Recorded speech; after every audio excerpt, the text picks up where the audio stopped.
Yan.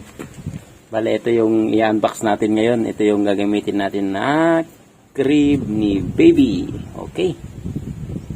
Ito na nga, bubuksan na natin. Kasama ko si DJ. Excited na rin siyang makita yung higaan ni Ading.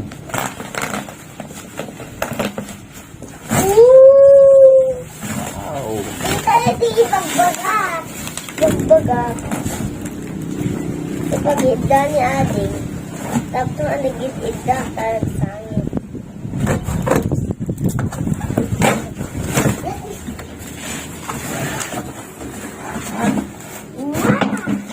Wow. So, ito na mga kadadis, medyo malaki siya. Tsaka wooden. Ang kaganda nito ay wooden. Para safe sa mga babies, So, ito yung pinaka-phone niya. Yan. Maraming accessory sa loob. Yan.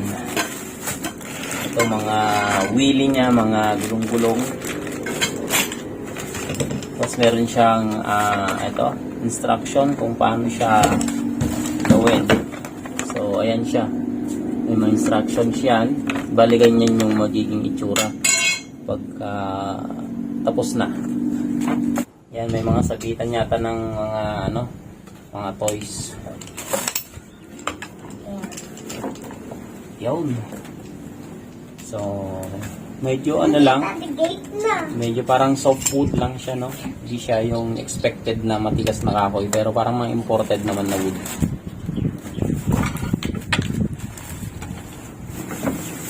Yun. So, ito medyo folded o kaya modular. Ito yung foam. Higaan na siguro ito ni baby. Ayan, meron ulit dito. Ayan, meron siyang nakalagay na tatak dyan na welcome home.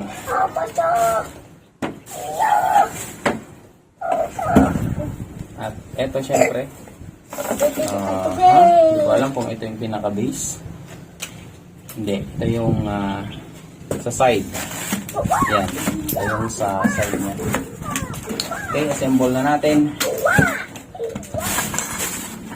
Okay, sundan natin itong mga steps.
So eto mga kadadis, almost done na tayo. Ito yung final na screw na gagamitin. Yan. ito nilalagay dito sa gilid-gilid. Kung mapapansin nyo yung mga yan, yan, dyan na ilalagay yung ano, yung pinaka ano niya, bed niya. So may mga ganyan na siya, hindi mo na kailangan i-fix yon, ipapatong na lang natin sa mga ganyan, so itong mga ganito, yan. Okay, at eto na mga kadadis, ano, final touch na natin, lalagay na natin itong sabitan yata ng mga toys.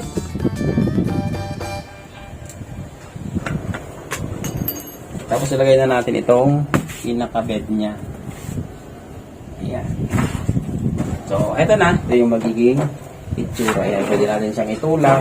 Tapos, pwede na natin siyang i-open dito. Ayan, may lock po ito. Ayan, pipindutin lang natin itong dalawang lock niya sa gilid.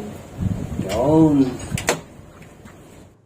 Tapos, dito sa baba, meron siyang parang compartment kung saan pwede natin ilagay yung mga diaper siguro dyan, mga wipes, o kung ano-ano pang mga additional, no, yung mga gamit ni baby. Yan, pwede natin ilagay mamaya. Tapos ilagay na natin itong foam. Sulit na rin to kasi kompleto.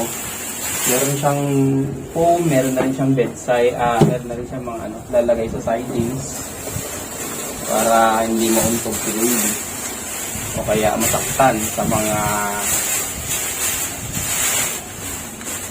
side niya, may unan na rin. So, eto siya. Yan. Tatali na lang natin dito.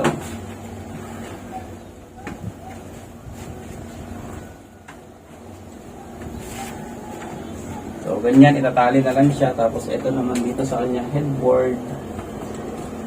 Yan. Tapos, dito sa kabila.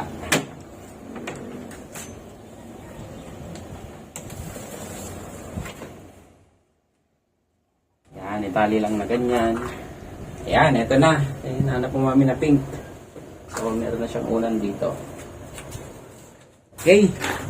Okay, so eto na siya, mga kadadis. Ayan, sulit na rin.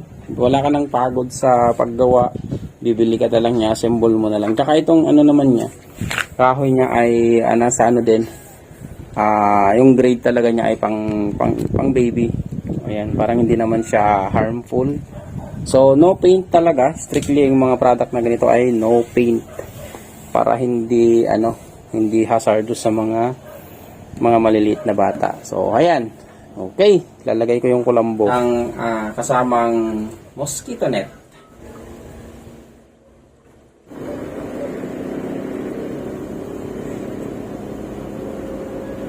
Ayan.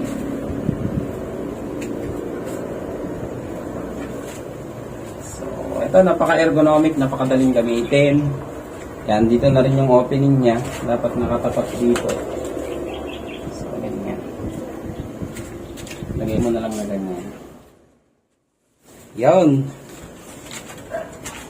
So, ayan mga kadadis, natapos na natin yung ating project. Yung project crib ni Baby Raya. Okay, salamat sa panonood. Sana nagustuhan niyo yung ginawa nating video para at least meron kayong idea kung sakali man gusto nyong bumili rin ng ganito para sa inyong mga babies.